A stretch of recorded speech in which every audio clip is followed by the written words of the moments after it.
네, 다시 돌아왔습니다. 빼놓을 수 없는 두 기업들도 함께 만나보시죠. 10대 그룹 시총이 1년 새 8% 감소하는 동안 한화는 주가가 날랐습니다. 부진한 증시에도 하나그룹은 두 자릿수대 증가율을 기록한 겁니다. 최근 증시주도 업종으로 떠오른 태조 이방원 관련주가 이들 그룹주 전반의 강세를 이끌고 있고요. 하나그룹 시총 순위는 롯데그룹을 제치고 8위에서 7위로 상승을 했습니다. 유럽 에너지 대란으로 태양광 설치 수요가 급증하고 있다는 소식에 하나솔루션이 수혜주로 부각되고 있습니다. 급증하는 수요에 발맞춰서 업체들의 증설 러시도 잇따르는 와중에 하나솔루션은 미국에 2조 4천억 원의 투자를 통해 설비 투자 확장을 계획 중입니다. 한화하면 또 방산 빼놓을 수 없죠. 최근 그룹 내 방산 부문 사업 조정과 대규모 해외 수주 등으로 5년 전 주목했던 가능성이 현실화되고 있다는 평가를 받는데요. 증권가에서는 한국판 로키드 마틴으로 성장할 가능성에 주목을 하고 있습니다. 마지막 기업은 두산입니다.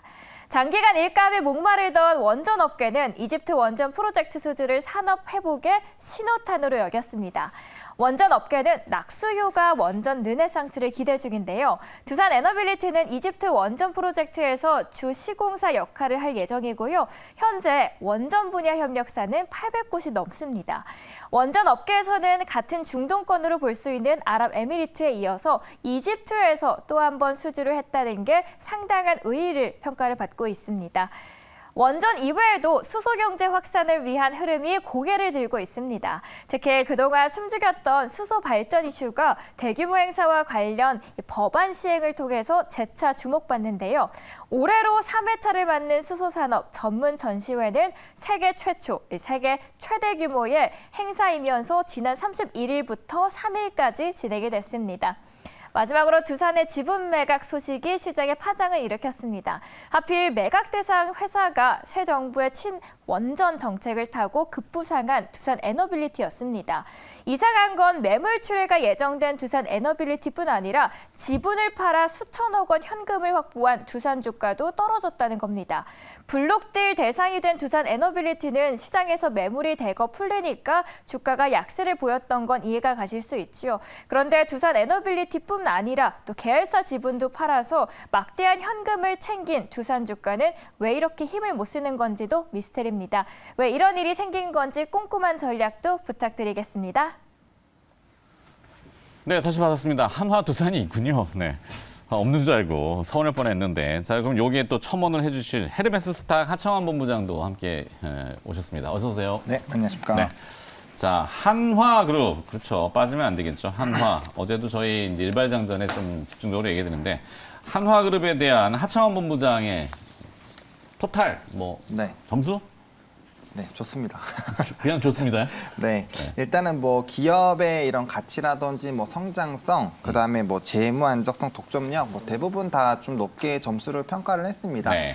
대부분 이제 5점 기준 했을 때 평균 4점으로 넘어서는 수준으로 좀 말씀을 드리겠는데 일단 그룹사가 영위하고 있는 사업권들 중에서 단연 방산과 특히나 태양광 쪽이 폭발적으로 좀 성장을 해줬고 그룹들의 이런 전반적인 주가 흐름을 보시게 되더라도 전반적으로 다 상승 기조가 굉장히 좀 크게 나타났거든요.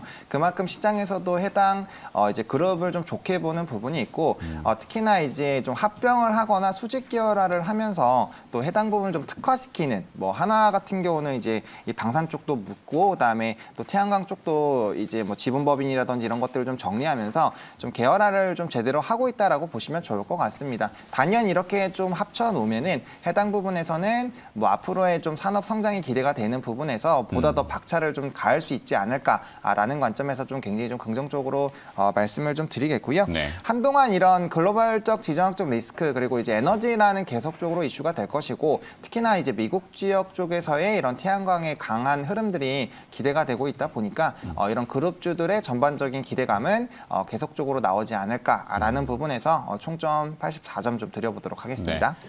한화도 색깔이 명확해지고 있죠. 에너지와 방산. 이제 금융 쪽 부분은 서서히 정리를 들어가는 것 같은데 윤선우 PB의 토탈 점수. 저는 이제 기업 가치 같은 경우는 이제 최근 하나 에어로스페이스나 이제 방산 쪽을 타고 많이 올랐기 때문에 조금 부담스러운 점이 있지 않나 싶어 기업 가치는 4점을 드렸고요. 네. 현금 보유 같은 경우는 지금 13조 정도 지금 보유를 하고 있는데 뭐 다른 앞에 기업들 대비 조금 적지 않나 해서 현금 보유는 3점을 맞아요. 저게 포인트. 현금이 지금 별로 없어요. 예, 현금 한화. 보유를 조금 3점을 드리게 됐는데 이 부분은 좀 지켜봐야 될 것 같습니다. 어떻게 회사에서 진행을 할지. 그리고 나서는 이제 뭐 재무 안정성은 역시나 하나솔루션이나 이쪽에서 좀 실적이 폭발적으로 나오고 있기 때문에 5점을 드리게 됐고 독점력 같은 경우는 이제 태양광 쪽은 미국이랑 이제 유럽 쪽으로 지금 잘 나가고 있고 또 방산도 이제 폴란드 수출을 기점으로 유럽 쪽으로 나가기 위해서 이제 발판을 마련하고 있어서 독점력을 5점을 드렸고 그리고 또 신사업 또한 이제 저궤도 위성 그리고 UAM 등 좀 이제 잘 준비를 하고 있어서 네. 앞으로 이쪽에서도 좀 뭔가 나온다면은 독점력은 좀 더 강화되지 않을까 싶어서 5점을 드렸습니다. 네, 좋습니다. 자, 두 분의 점수 토탈 점수 받고 그러면 한화그룹 내에서 선택. 최선호주는 뭐죠? 네, 저는 하나솔루션을 했는데 사실 이제 밀덕 정경민 회장님이 있으시지 않을까 싶어서 밀덕은 뭐예요? 본인 자칭 이제 밀리턴 덕후. 그렇죠. 네. 그래서 저는 하나솔루션을 좀 선정을 했는데 워낙 태양광에 대한 이런 산업의 성장성이 좀 기대가 되고 있는 상황이고요. 앞서 말씀드린 것처럼 이제 미국에서의 이런 태양광의 성장성이 좀 특히나 기대가 된다. 왜냐하면 이제 미국 지역에서 25년부터 30년까지 무려 60기가와트를 평균적으로 태양광 설치량을 늘리기로 조금 이야기가 되고 있는 상황입니다. 네. 아무래도 그 안에서의 좀 기대감이 좀 확대가 될 수 있고 사실 이제 폴리실리콘 하면은 이제 OCI가 국내에서 유일하다라고 보고 있는데 뭐 거기에 따른 부분에서부터 셀 모듈까지 좀 수직 계열화를 노리고 있는 상황입니다. 그래서 많은 투자를 좀 진행을 하고 있어서 해당 부분에서의 좀 수익성이 좀 나온다라고 했을 때 지금 워낙 전 세계적으로 태양광의 수요가 늘어나다 보니까 중국 외 지역의 폴리실리콘에 대한 부분에서도 좀 기대감을 받을 수 있지 않을까라고 보고 있고요. 워낙 셀 모듈 부분에서는 뭐 독보적인 지위를 좀 가지고 있다 보니까 뭐 해당 부분에서 좀 긍정적인 시그널들이 나오지 않을까라고 보고 있는 상황입니다. 게다가 유럽 지역에서 에너지난이 있다 보니까 해당 부분에서의 이런 태양광 수요 확대가 빠르게 나타나고 있고요. 거기 안에서도 좀 수혜를 받을 것으로 예상이 되고 있고 사실 이제 에너지 무기화가 한번 발생이 됐기 때문에 뭐 그 부분에서는 뭐 전방위적으로 전 세계적으로 에너지 독립화에 대한 움직임이 나올 수밖에 없고 그러면 뭐 태양광 풍력 그리고 원전 쪽으로 방향성이 좀 기울 수밖에 없지 않을까. 그리고 이 이슈는 단기적으로보다는 앞으로도 계속적으로 이슈가 될 수밖에 없는 부분이어서 해당 기업으로 좀 선정을 했고요. 네. 뭐 이런 이제 실적적인 부분에서 좀 긍정적이다. 그래서 좀 가격의 위치 에너지는 사실 조금 많이 높아진 상황이기는 합니다. 네. 그래도 이슈들은 좀 계속적으로 진행이 되지 않을까 싶어서 하나솔루션 같은 경우는 이제 매수 같은 경우는 48,000원부터 51,000원까지 좀 분할로 접근을 해보시면 좋을 것 같고요. 목표가는 좀 공격적으로 6만 원 좀 제시 드리도록 하겠습니다. 전거 좀 충분히 돌파 가능하다라고 보고 있고요. 1차 목표가 달성 이후에도 약간의 뭐 조정들은 있을 수 있겠지만 지속적인 우상향 좀 가능하지 않을까라고 보고 있는 상황이고요.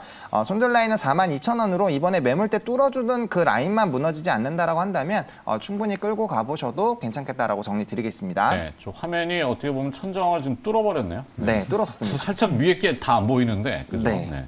의미가 있어요. 일부러 저렇게 잡은 것 같아서요.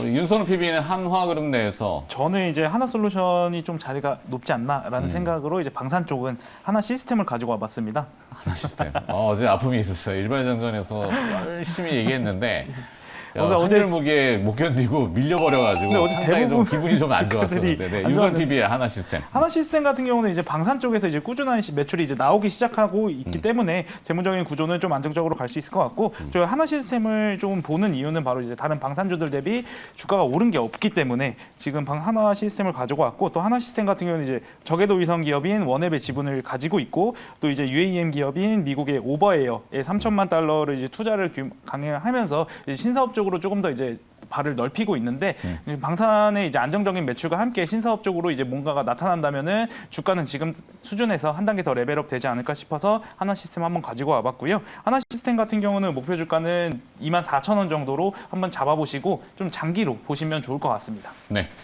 자, 한화 시스템을 하나그룹 내에서 탑픽으로 윤선우 PB는 보셨습니다. 두산으로 빠르게 넘어가 보도록 하죠. 예. 두산은 윤선우 PB한테 먼저 여쭤봐야 될 것 같아요. 두산 같은 경우는 기업 가치 같은 경우는 4점을 드린 이유인데 이런 이유는 두산이 이제 뭐 두산 테스나 두산 밥켓 토탈 점수하고 그 탑픽을 한꺼번에 시간 관계상 예, 연기해서 뭐 들어볼까요?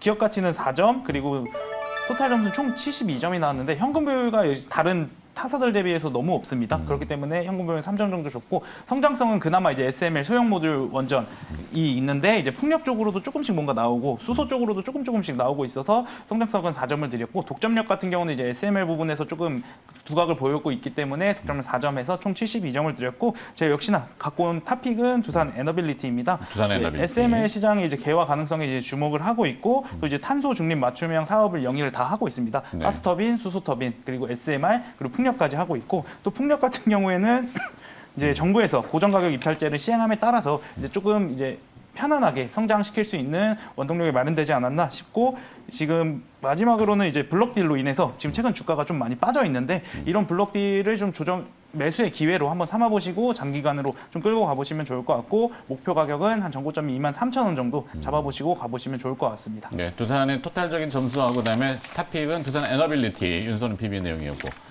하창원 본부장. 네, 역시 두산 에너빌리티가 나올 것 같아서 저는 두산 밥캐스를 일단 선정을 했는데 밥캣. 일단은 뭐 종합적인 점수는 조금 짜게 줬습니다. 네. 왜냐하면 워낙 뭐 유보율이라든지 재무 건정성 부분에서의 좀 물음표가 있다 보니까 점수는 좀 짜게 줬고 대신 성장성 부분에서는 좀 높은 점수를 줬습니다. 이런 친환경적인 부분에 대한 매력도도 있고 앞서 말씀해주신 뭐 SMR이라든지 이런 원전에 대한 기대감은 있어서 뭐 해당 부분에서의 좀 긍정적인 부분들은 좀 기대를 해봐도 되지 않을까라고 보고 있는 상황이고요. 두산 밥캐스로 선정 한 이유는 일단은 뭐 앞서서 이제 이 원전 쪽과 중복되기도 하겠지만 이런 호실적이 일단 2분기 좀 나왔습니다. 그래서 실적 베이스로 결국에는 두산이 이런 친환경 쪽으로 옮겨가는 데 있어서 아직까지 알짜 회사로서의 좀 역할을 좀 톡톡히 하지 않을까라고 보고 있고요.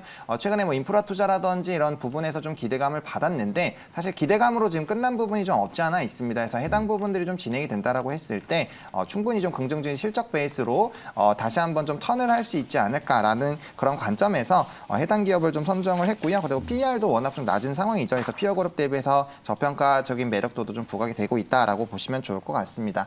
그래서 매수 같은 경우는 31,000원부터 31,800원까지 분할로 좀 접근을 해보시면 좋을 것 같고요.